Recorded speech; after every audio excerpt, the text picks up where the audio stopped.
Hey, today on Comic Sans, we've got two great books for you. First up, from Alterna Comics, we've got a new book called Trespasser. And with the movie soon to hit theaters, we're going to be taking a look at an older Marvel series, the Infinity Gauntlet. And in our utility belt, we're going to talk about my favorite day of the year, Free Comic Book Day. Yeah, free That's books. right. And we've got a great new exclusive interview with actor John Anderson. Don't you know that you're a grown up? No games, no punts. Not allowed if you're a grown up. Hey, welcome to GenXGrownUp. I'm George. I'm Mark. And I'm Jason. And we're all Gen X grown-ups. Thanks for checking out the video. Let's dive right into episode 7 of Comic Sans. Today on the Comic Roundtable, we're going to take a look at an Alterna comic book called Trespasser. This is a really fun book, guys. Really enjoyed it. It looks like there was something like a post-apocalyptic situation that happened. We don't know what it was, but it was in the recent past. We've got a father, his daughter, and their little dog Toto too, right? And they're just kind of hanging out in this cabin in the woods kind of situation, and they're just going along, scrounging up, and then boom, there's a freaking alien right in the middle of this thing. Yeah, I have no idea how that happened. There's a great scene at the end of the first issue where the father has taken the alien into the home. Oh, right. Yeah, and he's having second thoughts, obviously. Sure. I mean, who wouldn't? Yeah, and you can see right here, you can see that little, you can see the alien holding his hands up, and you were talking about that, Mark. You know, how he was talking. And Yeah, no, I appreciated the visual storytelling. Right. Yeah. Yeah, and you see the machete, and then the father says, "I'm sorry," and just the way he looks, it's... And then it cuts to the next day. Right, yeah, like the next day, and there's like the machete stuck in the trunk of the tree with blood dripping. Right. And there's like a strap that was broken, wrapped around the thing. Yeah, I really appreciate the visual storytelling because they didn't actually explain every little detail. They'd let you just pick up on it yourself. Where there was the first time I saw the dog, it looked like the artist had maybe drawn in 2 different legs in a sketch. And hadn't decided which one to go with and accidentally inked them both. I didn't even see it until you pointed it out to me. Yeah. And I was like, oh yeah, what is that? It's like a little chicken wing or something on it this looked dog, exactly right? like a chicken wing. Yeah, I actually had to go back because the dog looked strange. Yes. And I had to go back and, yeah, this is like a mutant dog or something. Right. Yeah, because in the next panel you see him in, I think he's mostly in shadow. So that extra leg doesn't quite pop in. Sure. Which, again, made it seem like it was a mistake. But then, no, that's consistent. There's mutation. And then finally we see the daughter's face and her eyes are off. And like, okay, there's mutation going on. They like the one different color and all. Different size. So I appreciated them just kind of letting me figure that out for myself. Well, and you talk about the daughter a lot, and she's obviously a central character in the story because there's what, 4 characters? There's the dog, the daughter, the dad, and the alien. There's this one scene, and we're going to show it right now, where you have this father-daughter kind of moment. Now, to me, as a father of 3, this was really powerful. It was a little bit later on. It was in chapter 3, issue number 3. And you see the daughter, she's kind of sitting off in a corner after looking like she's a little sick in the previous panel.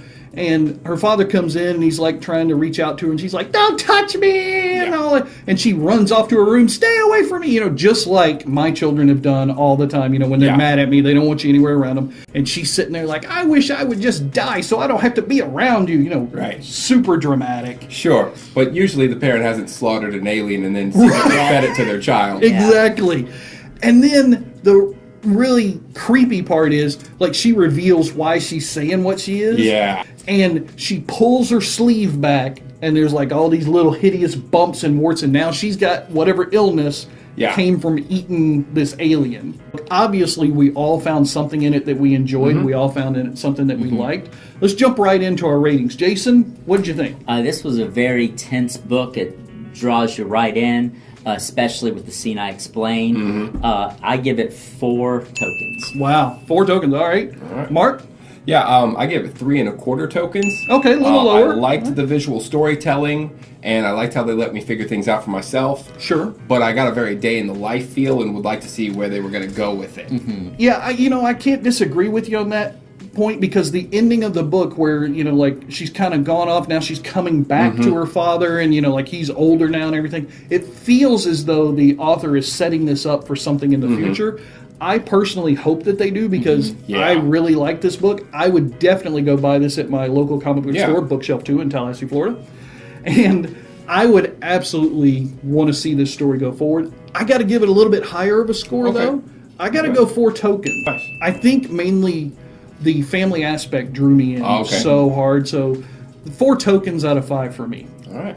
On the Comic Roundtable right now, we're going to talk about a small little series from a movie that's not going to do anything in the theaters. It's going to fly under the radar, but I don't know why they're even trying to bring a little releasing attention to it. Yeah, these independent films are so important. Yeah. Just like these independent. No, we're talking about Infinity Gauntlet, all right? Which is obviously the predecessor to Infinity War, the movie. Now, this is a great story. I don't know how much of it's going to be in the film, but it seems like some parts are going to be there. Basically, Thanos, the Mad Titan, has found a way to gather all the Infinity Stones to him. He's got them in his gauntlet, and he is doing everything in the world to win the heart of his lady love, Death, of all people, right? Thanos is in love with Death. Yeah. But Jason, what did you pull out of it? Well, it is just action-packed. The art in the panels and just splash pages, it's just loaded with detail. You'll get characters crammed in there, Very buildings, dense. explosions, and everything has a detail to it. Yes.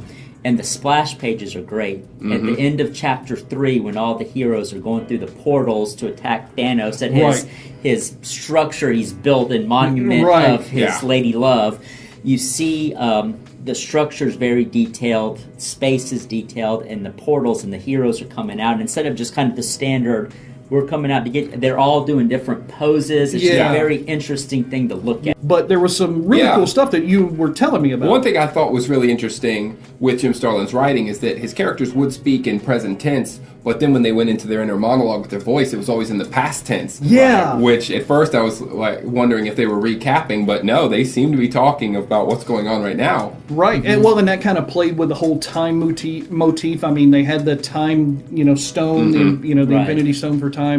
I kind of wondered a little bit if they were foreshadowing that they were all going to make it. With that inner dialogue in the past, once you mentioned it to me. But no, I think you're right. I think it was done deliberate, not as foreshadowing like, oh, well, this guy's going to live because he's telling me about what's already happened. One of my favorite parts of this book was the storyline of Nebula. Oh, yeah. Now, I'm a big Guardians of the Galaxy fan ever since the first 2 movies came out. I can't say I read a lot of the books ahead of time. You guys out there know that I'm just getting back into comics, so I missed a lot of the Guardians of the Galaxy stuff. But the movies really grabbed hold of me. And I love the Nebula character. And man, did she get messed with in this book. Oh, yeah, she did. Woo! She did. Thanos just tortured her left and right. It's supposed to be, in the books, it's his granddaughter. In the movies, it's his daughter. Yeah. Finally, in the 5th book, thank goodness, Thanos makes a mistake. Yeah. And she just takes the gauntlet right off the body. And now she is the supreme being. To me, that sounded great, but nobody else thought so. Yeah. Great series. We loved it a lot. Oh, yeah. Let's jump into our ratings. Jason?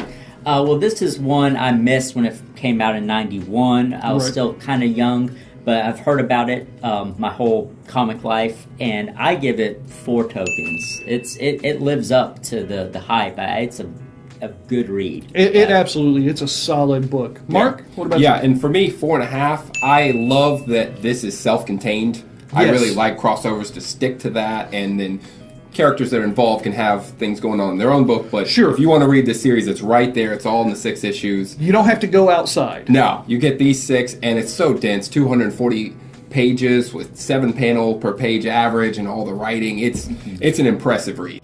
I'm going with 5 tokens. Oh, wow. I know. I'm throwing that out there, right? Wow. I mean, I couldn't think. I mean, especially after we all got together and talked about it before we shot this video. Every point that you guys brought out deepened the story for me even more, which is wonderful. That's why we make these videos. We want to shine light on some things to help some people learn a little bit about this stuff that we enjoy so much, about the world of comics. You guys did that for me in this. Awesome. Is this our first 5 token book? It might be our first 5 token book. I'll have to go back and take a look. Or you know what? Maybe you guys can go back and take a look and let me know in the comments down below if this was our first 5 token book. But it was awesome. And I can't wait to see the movie. I know we joked a little bit about that. Yeah. We're all going to see this movie. No, that movie's going to be fun. I'm taking my family. I'm probably going to ask some neighbors if they need tickets. I mean, this is a movie that everybody should go see. So, and if you haven't read it yet, absolutely go down to your local comic book store, find the 6 issues, and grab Infinity Gauntlet. All right, guys. First Saturday in May. Yes. free comic book day. Yes, absolutely. Nice. So this thing's been going since 2002. You got to be kidding me. Really? That's older than my youngest son. Oh wow! Yeah, that's 16 years. My oldest son is 15, or my youngest son is 15 years wow, old. that's been going a while. God, I'm old. It's wow. First Saturday in May. The goal was originally get people into the local comic book stores, support them. But there's the name says it all. It's free comics, but it's select. It's ones from the publisher, that you get to choose from. Sure. And now you were telling me a little something, Mark, because I've only gone to this thing one time before. I only have my experience at the one store, Bookshelf 2 in Tallahassee, Florida. Yeah. So I've only been to that one experience, but you've been to more of them. You're a comic creator, so you know the ins and the outs of this thing. You were telling me about some rules, though. Yeah, sometimes the stores will limit how many you can get. So instead of just running there and grabbing one of everything, you got to kind of look ahead and think of what you really want to get into. Right. Which, for me, the first time I went to Free Comic Book Day and they had a 2-limit rule, I was upset. But then I was like, okay, let me make a smart choice here. And I gave a try to Irredeemable, which I ended up loving that series by Mark Waid.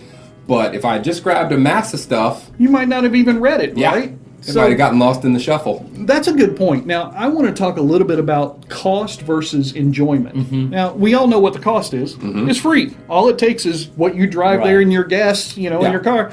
Everything else about it is completely free. The books are free. Not all the books, like you said. Only the ones that the publisher target as part of Free Comic Book Day.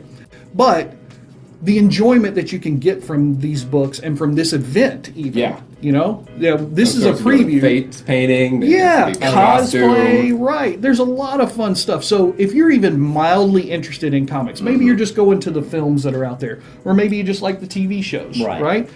Go out to your local comic book store, check out the event, because the event itself is a happening, and then grab yourself a couple of books, look through them in the store like you did with Irredeemable, and pick some that you like. If your local store has some limits on their books, if they don't, grab what you want, take it back, read it, don't just put it on a shelf, because it's not going to be worth anything. It's Free Comic Book Day. So you guys need to go out and check it out. So next up, we have an interview with John Anderson. And the first question that we got to ask John was, what were some of your experiences with Guardians of the Galaxy 2? It still is probably one of the funnest times I've ever had in my entire life, man. There's nothing that compared to that. No car ride, no plane. I mean, I've done some seriously killer stuff over the years, but I mean, being a comic book nerd growing up, I mean, I learned to read with Spider-Man comics when I was 4 years old. I mean, I met him at a department store, and it just totally changed my entire life. So being a comic book guy and loving comics my entire life, and then getting the honor and the privilege and asked to be in one of their movies is just like every fanboy's dream. It's just like, I mean, every day going to work, it was like the most fun you could have, and everybody on the set was great, and you're getting paid to play all day, and it's like, when did I ever thought I'd think this was going to happen? It's just like, it's when you love something like that your entire life, and then they ask you to be a part of it, it's just very special.